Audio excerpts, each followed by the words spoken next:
परिस्थिति के बारे में मैं आप लोगों से बात करना चाहता हूँ। कोरोना से बचने की घबराने की आवश्यकता है। वजह बहुत साधारण सी है कि कोरोना के बारे में जो इस समय माहौल क्रिएट किया जा रहा है या जिस तरीके से माहौल बना के भय का वातावरण क्रिएट किया जा रहा है या बनाया जा रहा है, उसके पीछे बहुत सारे कारण हैं। क्योंकि मुझे कोरोना हो चुका है और मैं एक्स कोरोना पेशेंट हूँ, इसलिए मैं आपको बोल रहा हूँ। ये साइकोलॉजिकल लड़ाई है भय के विरुद्ध, और इस साइकोलॉजिकल लड़ाई में आपकी मानसिक स्थिति ही आपको विजय बनाती है। माना कि कोरोना एक गंभीर बीमारी है, परंतु कोरोना से ठीक हो रहे हैं लोग और हुआ जाता है। ये मेरा व्यक्तिगत अनुभव है, इसलिए मैं आपसे शेयर कर रहा हूँ, समझाने की कोशिश कर रहा हूँ। यदि आपके परिवार में कोई भी कोरोना पेशेंट होता है तो उससे दूरी बनाने की आवश्यकता नहीं है। आप जो उससे दूरी बनाते हैं वो दूरी शारीरिक बनाएंगे, व्यक्तिगत और मानसिक मत बनाएंगे। पहली बात तो ये है। और दूसरी बात ये है कि कोरोना क्योरेबल है, दवाइयों से ठीक हो सकता है। आपको सख्त डिसिप्लिन की रिक्वायरमेंट है इसको ठीक होने की। आप गर्म चीज़ों का सेवन करें, गर्म पानी को पिए, स्टीम इनहेल करें, गिलोय, तुलसी इत्यादि का सेवन करें, उनका पानी पिए, और जो सरकारी गाइडलाइंस है उनका पालन करें। डॉक्टरों के सुझाव के अनुरूप दवाइयाँ लें तो आप बहुत जल्दी ठीक हो। कोरोना का बहुत स्वाभाविक इलाज आपके मन के अंदर है। आज जितनी भी मृत्यु हो रही है कोरोना की वजह से, उसमें से मेरा व्यक्तिगत मानना यह है कि 90% मृत्यु जो है वो पैनिक अटैक्स के कारण हो रही है कि हाई मुझे कोरोना हो गया और मैं घबरा कर कार्डियक अरेस्ट में चला जाता हूँ या मैं शेल में चला जाता हूँ, कोमा में चला जाता हूँ, और उसके कारण जो है मृत्यु हो। दूसरा, कोरोना से कोई भी व्यक्ति नहीं मर रहा। कोरोना ठीक हो जाता है, लेकिन कोरोना होने के कारण जो आपकी बॉडी के अंदर छोटी छोटी बीमारी होती है वो उभर आती है और आपका इम्यून सिस्टम जो है वो वन साइडेड फाइट करता है। तो वो कोरोना के अगेंस्ट इम्यून सिस्टम सारा लग जाता है और बाकी बीमारियां उभर जाती हैं। उस बाकी बीमारियों के उभरने के कारण आपकी मृत्यु हो जाती है। विशेषकर ये बात मैं डायबिटिक और कार्डियक पेशेंट्स के लिए बोल रहा हूँ, या ऐसे जो किसी गंभीर बीमारी से ग्रस्त है उन लोगों के लिए बात है। यहाँ पर आपका मानसिक जो बल है, वो आत्मबल है, वो काम आएगा। संकल्प शक्ति आपकी काम, आपको अपनी विल पावर को स्ट्रॉन्ग करना है। I am diabetic and I am mild cardiac cholesterol patient too. I recovered fully, और सब कुछ नॉर्मल तरीके से 14 दिन का आइसोलेशन पीरियड, दवाई इत्यादि जो भी कर सकते थे, सूप, काढ़ा, गिलोय, Coronil, whatever it is we can do, we are doing, I have done that. और उसके उपरांत मैं ठीक हुआ, और ठीक होने के बाद मैं अपने काम पर वापस हुआ।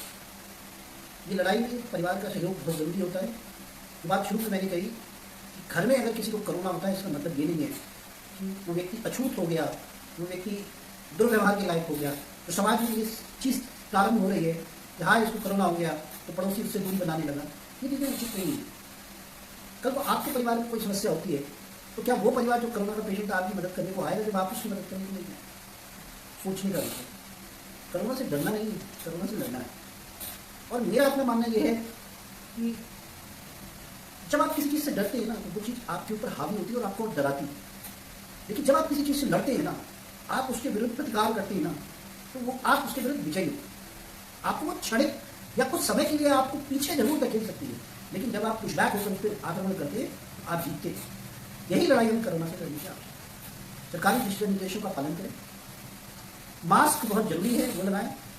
अभी मैं एक व्यक्तिगत कमरे में बैठा हुआ हूँ, अन्यथा घर से बाहर आप जब भी निकलें आप एक मास्क लगा सकते हैं। मास्क बहुत आवश्यक है आपको।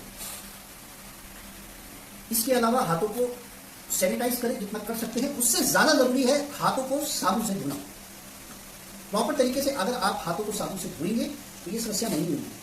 सैनिटाइजर का उपयोग करें, पर अगर आपको हाथ साफ करने हैं आप सैनिटाइजर का उपयोग करें। लेकिन अगर आप गाड़ी में ट्रैवल कर रहे हैं अपनी, तो एक लिक्विड सोप और एक पानी की बोतल आप गाड़ी के अंदर रख सकते हैं। 2 लीटर की पानी की बोतल आप कोई भी रखकर लिक्विड सोप रखकर उससे हाथ धोएं। कोई आवश्यकता नहीं है कि हर समय सैनिटाइज ही करना है। हाथ धोना समस्या का समाधान है। सैनिटाइज आपको तब करना है जब आप किसी कोई चीज़ को ऐसा छू लेते हैं या कुछ कर लेते हैं। घबराने की बिल्कुल भी आवश्यकता नहीं। कोरोना से युद्ध जीता जा सकता है, बल्कि जीत रहे हैं, ऐसा कुछ भी नहीं है।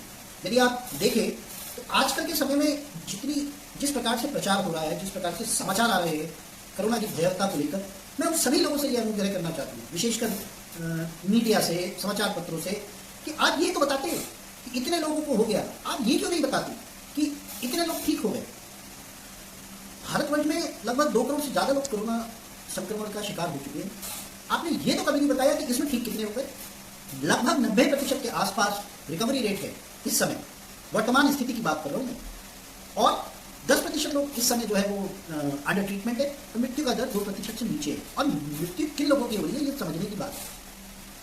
इससे डरने की आवश्यकता नहीं है, इससे लड़ने की आवश्यकता है। मैं बार बार कह रहा हूँ, डरना नहीं है, लड़ना है। आप सभी देशवासियों से, जनता से, लोगों से मेरा ये अनुरोध है कि इस युद्ध में मिलजुल कर लड़ें। आप व्यक्तिगत छींटाकशी का समय नहीं है। राजनीतिक दल भी एक दूसरे के ऊपर छींटाकशी कर रहे हैं। राज्य सरकार केंद्र सरकार पे, केंद्र सरकार राज्य सरकार पे लड़ रहा है। इसकी आवश्यकता नहीं। आज सबको एक प्लेटफॉर्म पे खड़े होने की आवश्यकता है, क्योंकि ये वॉर है। समझ लीजिए तीसरा विश्व युद्ध लड़ा जा रहा है, और इस तीसरे विश्व युद्ध को हमें जीतना है, क्योंकि लड़ाई का तरीका बदल गया है। ये बात भी आपको समझनी होगी। यदि आप आपस में ही मतभेद रखेंगे तो इस युद्ध में विजय नहीं हो पाएंगे। बार बार कह रहा हूँ, घबराना नहीं है, कोरोना से डरना नहीं है, कोरोना से लड़ना है। मैं अपने अनुभव से ये बात बता रहा हूँ, कोरोना से बिल्कुल ठीक हुआ जा सकता है यदि आपका आत्मबल, मानसिक बल सुदृढ़ है, आपने दवाइयाँ समय पर ली हैं, आपने नियमों का पालन किया है, आप गर्म चीज़ों का अत्यधिक सेवन कर रहे हैं, तो आपको कोई समस्या नहीं होगी, बिल्कुल भी नहीं होगी। आप बहुत आसानी से रिकवर करोगे। पहले 5 दिन जब आपको कोरोना होता है तो पहले 5 दिन आपका भविष्य तय कर देते हैं। आपने 5 दिन के अंदर जितनी अनुशासन किए, आपको आगे जाके 14वें दिन तक समस्या नहीं आने वाली। कोरोना 5 से 7 दिन के अंदर खत्म हो जाता है आपके शरीर के अंदर ही, और 7 दिन से 14 दिन के अंदर जो उसका प्रभाव होता है वो असर बॉडी में दिखाई देना शुरू होता है। यदि आपने पहले 5 से 7 दिन नियम का पालन किया तो आने वाले 7 दिन में आपकी बॉडी में जो चेंजेस हैं वो कम से कम होंगे और आपका जीवन सुरक्षित रहेगा। ये मेडिकली प्रूवन है। इसलिए डरिए मत, लड़िए, जीतिए। आपको कोई भी बीमारी है, आप उसका इलाज बिल्कुल भी मत छोड़िए। बल्कि इस समय जो लोग किसी भी बीमारी से ग्रसित हैं उनको अपनी दवाइयों में बिल्कुल भी लापरवाही नहीं करनी है। एंटीबॉडीज और इम्यून सिस्टम को अपनी इंक्रीज करना है, कम से कम बाहर निकलना है, और सरकारी दिशा निर्देशों का बार बार मैं कह रहा हूँ पूरी तरीके से पालन कीजिए। सरकार को दोष मत दीजिए, ये हमारी आपकी लड़ाई है।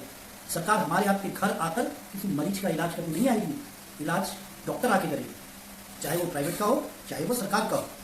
सरकार आपको सुविधा दे सकती है, व्यवस्था दे सकती है, दवाइयाँ उपलब्ध करा सकती है, दिशा निर्देश दे सकती है, गाइडलाइन इशू कर सकती है। पालन हमने और आपने करना है। आज की स्थिति में सरकार से ज़्यादा जनता दोषी है। लापरवाही हम आप लोगों ने करी है जो आज आप भुगत रहे हैं। हम लोगों ने ये चीज़ को समझ लिया कि कोरोना देश से खत्म हो गया, ऐसा नहीं हुआ। कोरोना ने अपने आप को थोड़े दिन के लिए शेल में डाल दिया था, उसने अपने वायरस के म्यूटेशन में चेंजेस करके वापस आप पे आक्रमण किया और आप उस स्थिति को संभाल नहीं पाए। यदि आपने मास्क का उपयोग पिछले 3-4 महीनों में किया होता, यदि आपने भीड़ में, मॉलों में इधर उधर घूमना बंद किया होता, तो आज वर्तमान स्थिति सुधरी हुई होती। केवल आवश्यक कार्य के लिए घर के लोग बाहर निकल रहे होते, या जो लोग जॉब कर रहे हैं वो लोग बाहर निकल रहे होते, तो स्थिति परिवर्तित होती। ये लड़ाई हम आपने बिगाड़ी है, हम जनता ने बिगाड़ी है, और जितनी दोष औरों का हम देते हैं उतना ही दोष हमारा भी है, क्योंकि लापरवाही हमने करी है। इसलिए मैं कह रहा हूं आपसे, सुदृढ़ बनिए, शक्तिशाली बनिए मानसिक रूप से, और बहुत ही बार बार इस बात को मैं आपसे कह रहा हूं, कोरोना से डरना नहीं है, कोरोना से लड़ना है और जीतना है। धन्यवाद।